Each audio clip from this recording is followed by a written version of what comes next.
नमस्कार।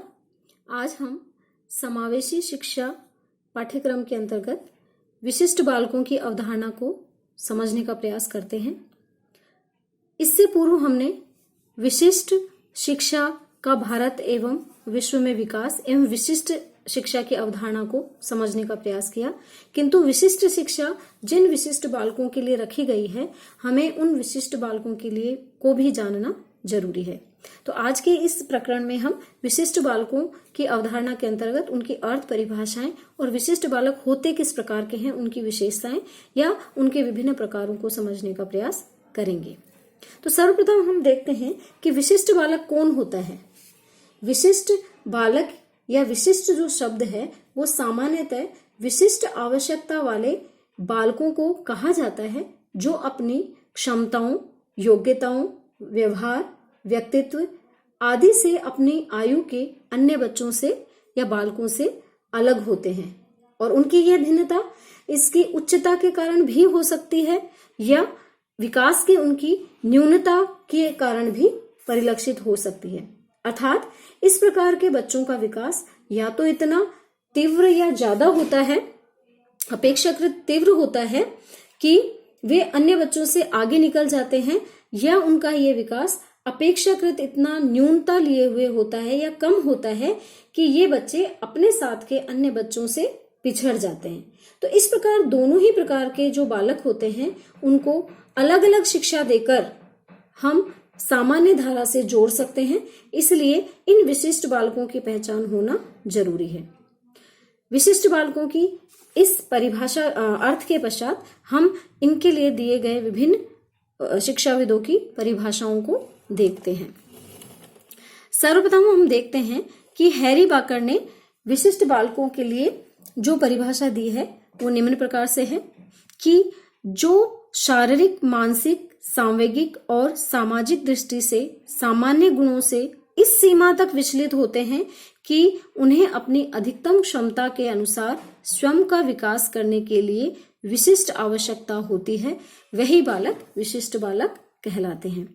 यानी इन्होंने इस चीज को या विशिष्ट बालकों को उनकी विभिन्न विशेषताओं के आधार पर परिभाषित करने का प्रयास किया है, और उन्होंने कहा है कि ये जो भिन्न भिन्न प्रकार के शारीरिक, मानसिक, सांवेगिक और सामाजिक दृष्टि के गुण एक व्यक्ति या बालक में पाए जाते हैं, वो अगर जितने होने चाहिए उस सीमा से विचलित हो जाते हैं या अलग होते हैं, तो उनकी अधिकतम क्षमताओं को विकसित करने के लिए, क्योंकि वो उनका स्वयं विकास नहीं कर सकते, इसलिए उनको विकसित करने के लिए एक विशिष्ट शिक्षा की आवश्यकता होती है। तो इस प्रकार की विशिष्ट शिक्षा की आवश्यकता प्राप्त करने वाले बालक विशिष्ट बालकों की श्रेणी के अंतर्गत आते हैं।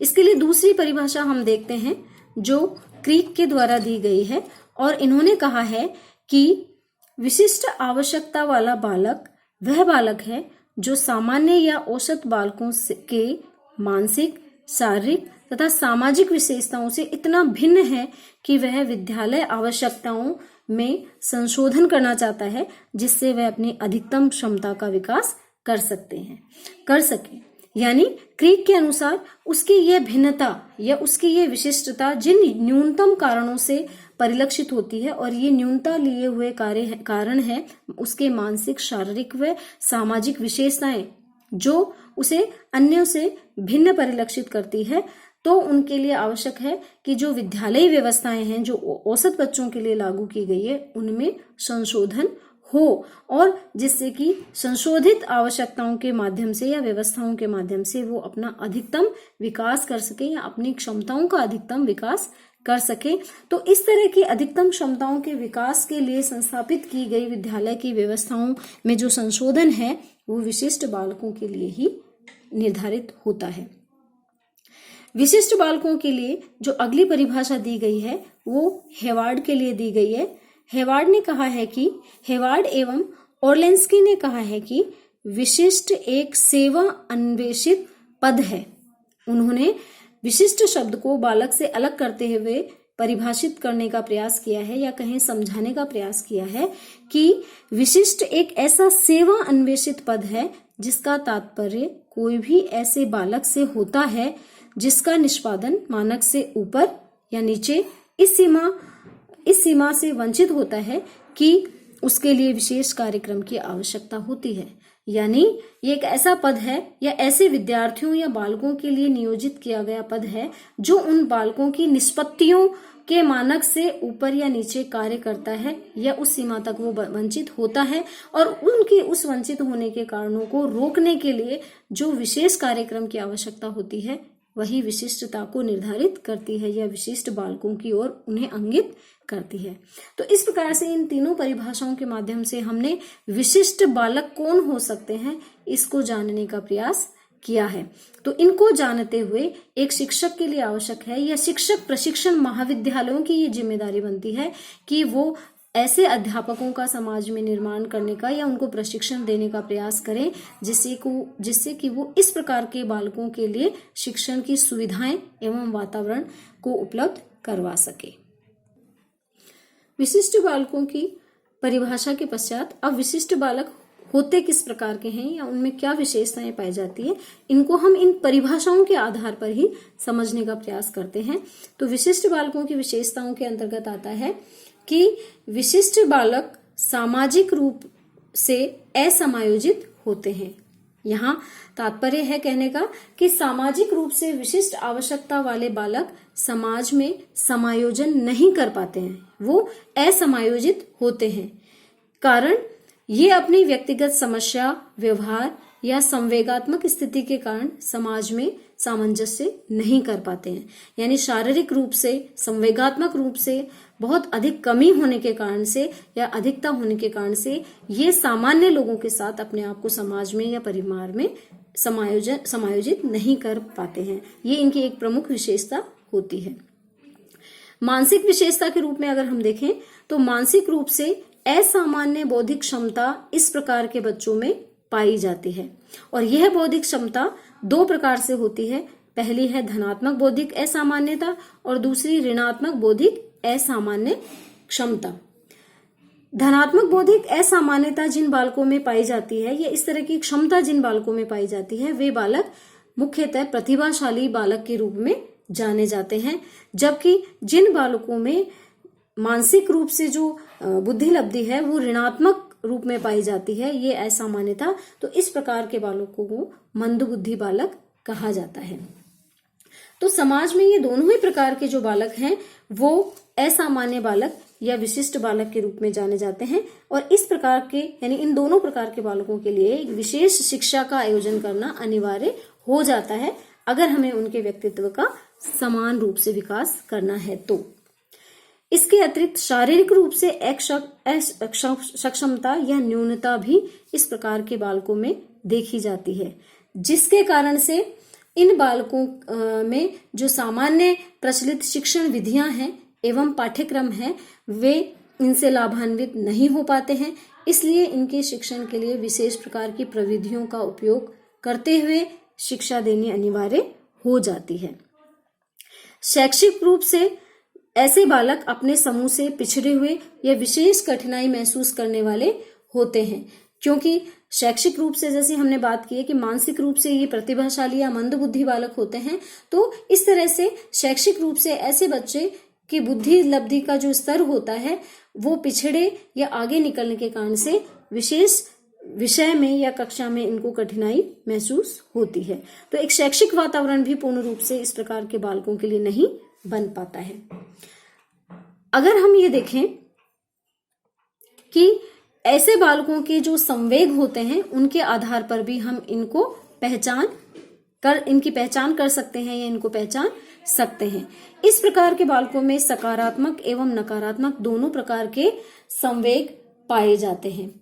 सकारात्मक संवेग यथा क्रोध, घृणा तथा ईर्ष्या आदि का प्रयोग इस प्रकार के बालकों में कम देखा जाता है, और यह चीज परीक्षणों एवं विभिन्न शोधों के माध्यम से समझी गई है कि इस प्रकार के यानी विशिष्ट आवश्यकता वाले जो बालक होते हैं या विशेष बालक जो होते हैं उनमें जो सकारात्मक संवेग होते हैं इनका प्रयोग कम होता है। यानी क्रोध, घृणा और ईर्ष्या आदि की भावनाएं इस प्रकार के बालकों में बहुत कम देखी जाती है। ये इन सब चीजों में बहुत न्यूट्रल होते हैं, जबकि जो नकारात्मक संवेग जो इन बालकों में पाए जाते हैं जैसे स्नेह, आनंद आदि का अनुभव वे यथासंभव आवश्यकता अनुरूप ही इनका प्रयोग कर पाते हैं, अन्यथा वो इनका प्रयोग नहीं करते हैं। तो इस प्रकार से हमने देखा कि विभिन्न विशेषताओं के आधार पर हम इन विशेष प्रकार के बालकों को समाज या विद्यालय में समझ सकते हैं या पहचान इनकी हम कर सकते हैं। अब हम विशिष्ट प्रकार के जो बालक होते हैं वो किस किस तरह के होते हैं, कितने प्रकार के होते हैं, इनको देखते हैं, जिससे कि हम इनकी पहचान आराम से कर सकें। विशिष्ट प्रकार के बालकों को 4 श्रेणियों में वर्गीकृत किया गया है। पहली श्रेणी है शारीरिक रूप से विशिष्टता लिए हुए बालक, यानी शारीरिक रूप से जो बालक शारीरिक रूप से किसी भी व्याधि से ग्रसित होते हैं, वे बालक भी कक्षा में अपने आप को समायोजित नहीं कर पाते हैं। इनमें प्रमुखतः 4 श्रेणियां होती है। पहले हैं अपंग या अस्थि बाधित बालक, यानी जो पैर से, हाथ से या किसी और अंग से किसी के कारण से अपंग हैं या उनकी हड्डियों में किसी तरह की बाधा है, जैसे पोलियो से वो ग्रसित हैं। इस तरह के बालक शारीरिक रूप से विशिष्टता लिए हुए बालकों के अंतर्गत आते हैं और इस प्रकार के बालकों के लिए भी कक्षा में एक समायोजित या समुचित वातावरण बनाने के लिए विशेष आवश्यकताएं होती है या विशेष वातावरण बनाने की आवश्यकता होती है। दूसरे प्रकार के बालक श्रवण बाधित बालक होते हैं, अर्थात वे बालक जिनको सुनाई कम देता है। तो इस प्रकार के बालक कक्षा में जो शिक्षण प्रक्रिया चलती है उसमें सही प्रकार से नहीं सुन पाने के कारण से अधिगम भी सही प्रकार से नहीं कर पाते हैं। तो इन बालकों के लिए भी सुनने की पर्याप्त व्यवस्था के लिए इस तरह की ऑडियो सुविधाएं रखी जाए या फिर उनको कक्षा में ऐसे स्थान पे बिठाया जाए जहां से उनको सही या साफ सुनाई दे सके और ये व्यवस्था उनके लिए अध्ययन में सही साबित हो सके। तीसरे नंबर के शारीरिक रूप से विशिष्टता लिए हुए बालक दृष्टिबाधित बालक होते हैं, जिनको दिखाई कम देता है। तो उनके लिए कक्षा में या तो आगे बैठकर, जिससे कि ब्लैक बोर्ड से वो आराम से देख सकें, यानी दृष्टिबाधित वे बालक जिनको थोड़ा बहुत दिखाई देता है उनके लिए सुविधाएं की जाए, या फिर ब्रेल लिपि जैसे उपकरणों का या पुस्तकों का प्रयोग करके उनको शिक्षा के साथ जोड़ा जाए। और इसके अतिरिक्त वाणी बाधित बालक होते हैं जो अपने विचारों को पूर्ण रूप से दर्शा नहीं सकते बोलने के कारण से, तो वे अपनी समस्याओं को भी नहीं रख पाते और जिससे उनका अधिगम भी बाधित हो जाता है। तो इस प्रकार के जो सभी बालक होते हैं वो शारीरिक विशिष्टता लिए हुए बालकों के अंतर्गत आते हैं। दूसरे प्रकार के बालक हैं बौद्धिक रूप से विशिष्टता वाले बालक, यानी बौद्धिक क्षेत्र में या तो न्यूनता या जो अधिकता है, तीव्रता है, वो भी बालक के अधिगम को बाधित करते हुए उन्हें विशिष्टता प्रदान करती है। इन बालकों के अंतर्गत सर्वप्रथम आते हैं प्रतिभाशाली बालक, यानी वे बालक जिनकी बुद्धि लब्धि 140 IQ से ज्यादा हैं, वो प्रतिभाशाली बालक कहलाते हैं। ऐसे बालक कक्षा में कम समय में अपने पाठ्यक्रम को या प्रकरण को समाप्त कर देते हैं और बाकी समय में अपनी इस बौद्धिक क्षमता का प्रयोग सही नहीं लगाते हैं। तो इस क्षमता का सही उपयोग हो सके, इसके लिए पाठ्यक्रम को नियोजन करके हम ऐसे बालकों के लिए बौद्धिक वातावरण उपलब्ध करवा सकते हैं। इसके अतिरिक्त सृजनशील बालक, कुछ बालक इतने क्रिएटिव होते हैं कि वो कक्षा में दिए गए ज्ञान से अपने आप को संतुष्ट नहीं कर सकते हैं या उस सीखने के तरीके में नवीन प्रयोग या परिवर्तन चाहते हैं या नवीनता वाली चीजों को सीखना उनका लक्ष्य होता है या रुचि होती है, तो वो अपने आप को वहां समायोजित नहीं कर पाते हैं। तो ये भी विशिष्टता लिए हुए बालक होते हैं। इसके अतिरिक्त मंदबुद्धि बालक, जो प्रतिभाशाली बालक का बिल्कुल विपरीत होता है, जिनका IQ लेवल बहुत कम होता है, ऐसे बालक कक्षा के औसत बालकों के साथ अपने आप को समायोजित नहीं कर पाते और इसी कारण से उनमें कहीं न कहीं हीन भावना का विकास हो जाता है, जो उनके व्यक्तित्व के विकास पर विपरीत प्रभाव डालता है। कुछ बालक अधिगम असमर्थी बालक होते हैं, जिनको सीखने में किसी न किसी की वजह से कोई ऐसी कठिनाई आती है जिसके कारण से, यानी वो शारीरिक रूप से असक्षम नहीं होते हैं, लेकिन कुछ ऐसी व्याधियां होती है जिनके कारण से उनका अधिगम बाधित होता है। ये बालक बुद्धि के कार्यों, पढ़ने लिखने आदि अनेक कार्यों में समान बालकों के समान ही होते हैं, किंतु ये मानसिक रूप से मंदित भी नहीं होते हैं।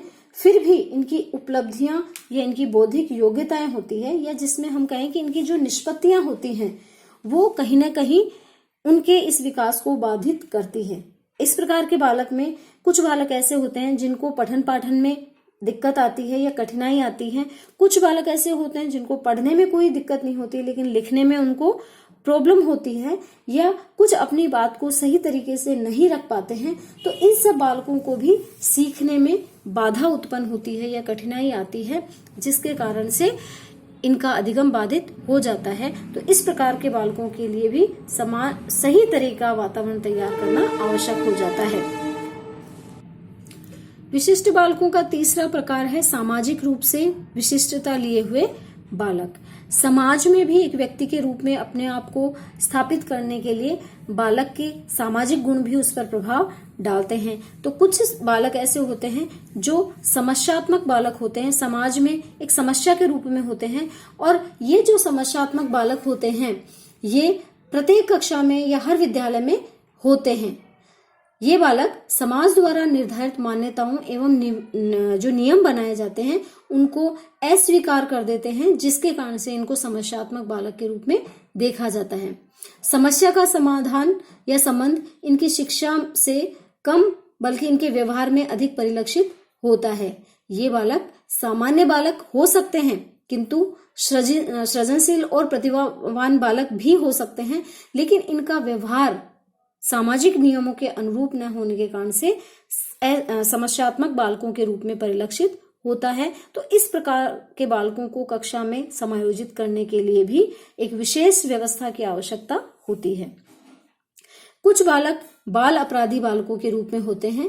तो अपराधी व्यक्ति वह जो कानून का उल्लंघन कर देता है। तो कक्षा में भी छोटे बच्चे, ना केवल बड़े लोग ही अपराध करते हैं बल्कि छोटे लोग भी, छोटे बालक भी अपराध कर सकते हैं। वो अपराध किसी कारणवश या बिना किसी कारण से भी कई बार हो जाता है।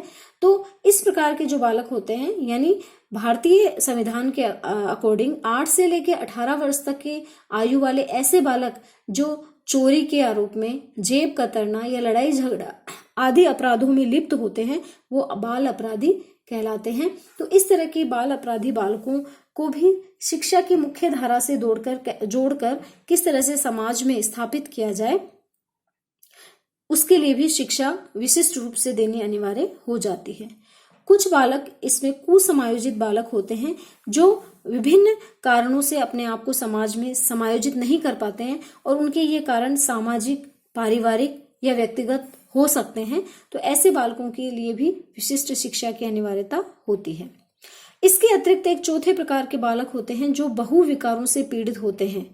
अर्थात बहुविकार से यहाँ तात्पर्य 2 या 2 से अधिक अयोग्यताएं, वो अयोग्यताएं शारीरिक और बौद्धिक दोनों भी हो सकती हैं, बौद्धिक एवं सामाजिक रूप से भी हो सकती हैं। कहने से तात्पर्य है कि बहुत सारे कारण, वो कारण मानसिक, शारीरिक या सामाजिक भिन्न भिन्न हो सकते हैं। तो उनसे जो ग्रसित बच्चे होते हैं वो भी कहीं ना कहीं अपने आप को समाज में असमायोजित करते हैं या समाज में विशिष्टता लिए हुए होते हैं। तो इस प्रकार के बालकों के लिए भी विशिष्ट शिक्षा, यानी उनकी उस विशिष्ट असामान्यता को पहचान कर विशिष्ट शिक्षा का वातावरण तैयार करना जरूरी है, क्योंकि भारतीय संविधान में भारतीय संविधान में शिक्षा का अधिकार सभी को दिया गया है। तो प्रत्येक बालक इससे लाभान्वित हो। अतः इस प्रकार के बालकों को भी पहचान कर इनके लिए विशिष्ट शिक्षा की योजना करना शिक्षकों का दायित्व है। अतः इनके लिए शिक्षकों के समुचित प्रशिक्षण की भी आवश्यकता होती है। इन विशिष्ट प्रकार के बालकों को हम विस्तृत रूप से अगले वीडियो में समझने का प्रयास करेंगे। धन्यवाद।